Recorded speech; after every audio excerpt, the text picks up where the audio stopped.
Hello বন্ধুরা, এই যে দেখো সন্ধ্যাবেলা আমার পাপার টিফিন। এটা এখন খাবে আমার বাবা।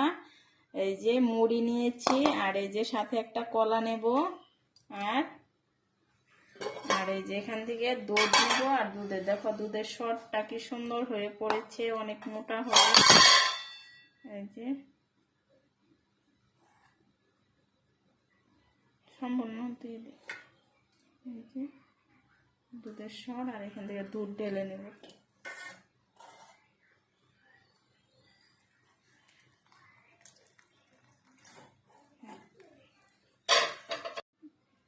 তো এই যখন এগুলো চটকে মেখে নেব, এটাতে কোনো চিনি দেব না, শুধু কলার মিষ্টিতেই খাবে।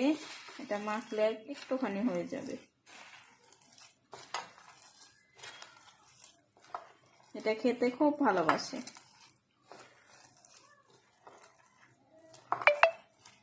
তো এই যে আমার মাখানো কমপ্লিট। এখন এটা আমার পাপাকে খাইয়ে দেব। তো টাটা, বাই বাই।